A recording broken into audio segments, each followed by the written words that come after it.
Hello, Morongo Basin, and listeners around the world online at Z107.7 Here is the Z107.7 local news for Thursday, March 19th, 2026. A man out of prison for violating a restraining order allegedly returned to the victim's home to threaten death. The San Bernardino County Sheriff's Department said that Michael Ingram, 34, was arrested on suspicion of violating a restraining order. The restraining order was filed against Ingram by a victim living in the Morongo Basin. The Sheriff's Department says that after Ingram was released from the West Valley Detention Center on March 13th, he returned to the victim's home. The victim told deputies that they were threatened by Ingram and that Ingram said he would kill the victim if he contacted law enforcement again. On Saturday at around 11:15 p.m., deputies contacted Ingram at his home in the 1000 block of Landers Lane in Landers and took him into custody. Michael Ingram was arrested on suspicion of making criminal threats and is being held at the West Valley Detention Center on $125,000 bail. A Morongo Valley man with several active warrants was arrested on suspicion of possessing drugs in Yucca Valley. On Saturday, just after midnight, San Bernardino County Sheriff's deputies conducted a traffic stop on a vehicle near the intersection of 29 Palms Highway and Indio Avenue in Yucca Valley.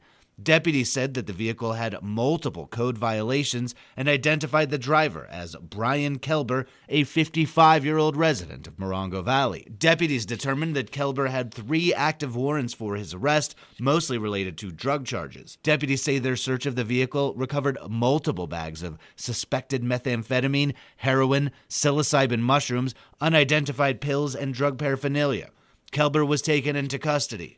Brian Kelber was arrested for investigation into possession of controlled substances with prior convictions and his active warrants. He is being held at the West Valley Detention Center on $100,000 bail. Last night, the Morongo Valley Community Services District Board of Directors met in regular session where they announced acquisition of a new fire engine, reorganized board titles, and approved an agreement with the AeroBear Fire Department to secure alternative revenue. Reporter Gabriel Hart joins us with this recap.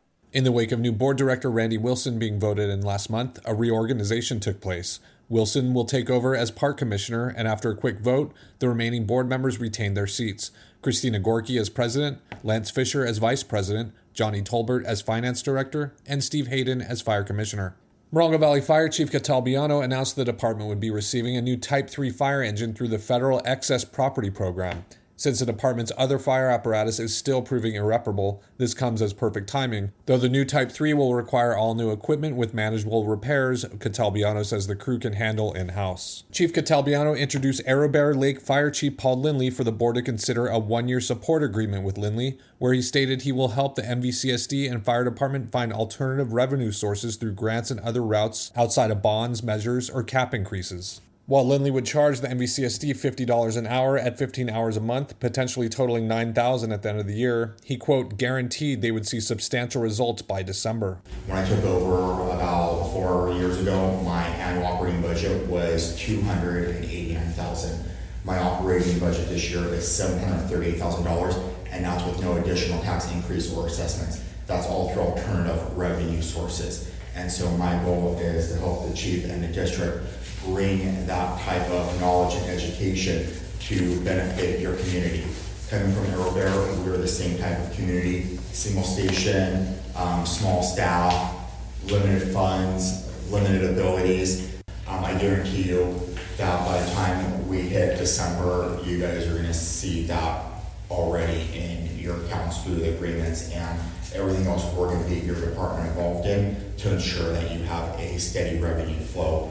Enthused with Lindley's presentation, the board approved the interagency fire administrative agreement between the Morongo Valley CSD and Arrowbear Lake County Water District, with whom Lindley is chief for their fire department. Reporting for Z107.7 News, I'm Gabriel Hart. The Town of Yucca Valley's Animal Shelter Committee meets this afternoon. On their agenda is a conversation about disseminating information about pets at the shelter. They are expected to discuss their microchip program and adoption and spay-and-neuter events in March. They will also review the shelter's contract with the county and the shelter's volunteer program. The Yucca Valley Animal Shelter Committee is open to the public and begins today at 5:30 p.m. at the Yucca Valley Community Center's Choya Room. The City of 29 Palms Parks and Recreation Department announced that its office reopened to the public as of Tuesday. The office will be open Mondays through Fridays from 1 p.m. to 6 p.m. The temporary closure was necessitated by construction activities associated with the Lucky Park ADA Parking Improvements Project. The Yucca Valley Chamber of Commerce is hosting a mixer tonight at La Caguama in Yucca Valley. They invite chamber members and non-members for a night of mingling, mixing, and opportunity drawings. The event runs from 5 p.m. to 7 p.m. at La Caguama, located at 55315 29 Palms Highway in Yucca Valley. Starting tomorrow, the High Desert Lo-Fi Lit Fest is a free weekend of literary panels, workshops, and readings, special art installation events, 3 nights of both local bands and internationally renowned musicians, and a closing party focused on filmmaking and screenwriting. The festival takes place at multiple venues across the Morongo Basin. Reporter Gabriel Hart spoke to festival organizers Rob Roberge and Gina Frangelo about the origins of the festival and what sets it apart from other literary gatherings. Owner of a Wonder Valley cabin since 2000, husband and wife Rob Roberge and Gina Frangelo started the Bombay Beach Lit Fest in 2019, and while the following year would be skipped due to the pandemic, the couple managed to keep it going until 2023 before they felt the need to represent their own backyard. And we loved it, but now we live in this area, and so we were just kind of like, we really are kind of a little obsessed with Bombay Beach. We have quite a fondness for it, but we wanted to have the festival in our own backyard, like in our own community, and celebrate people, the venues, the shop owners, everything, and the artists out here. Gina and Rob feel their new High Desert Lo-Fi Lit Fest offers an alternative to your typical costly and bureaucratic literary festival, stating their slogan has always been, no tickets, no wristbands, no bull expletive. It's an all-free, DIY-spirited festival.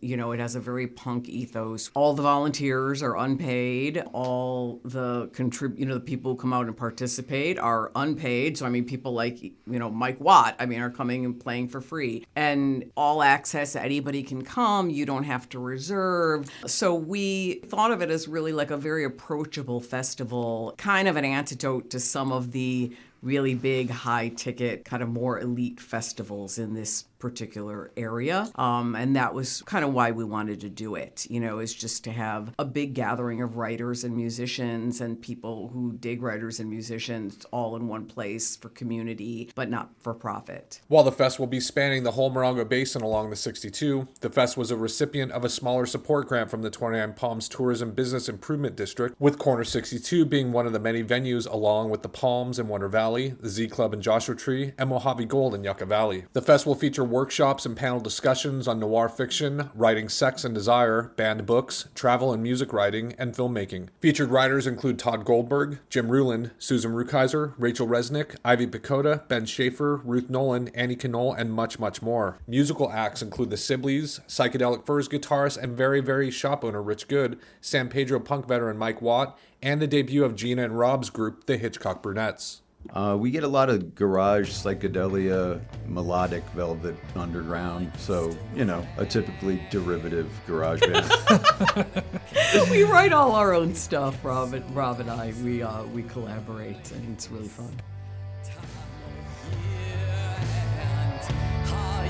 The High Desert Lo-Fi Lit Fest starts Friday at 6 p.m. at the Palms in Wonder Valley, Saturday at Z Club in Joshua Tree at 9 a.m. to 4 p.m. before ending at Mojave Gold in Yucca Valley from 7 p.m. on, then Sunday at Corner 62 and 29 Palms at 9 a.m. For full schedule and details, please visit the link in this story at Z107.7fm.com.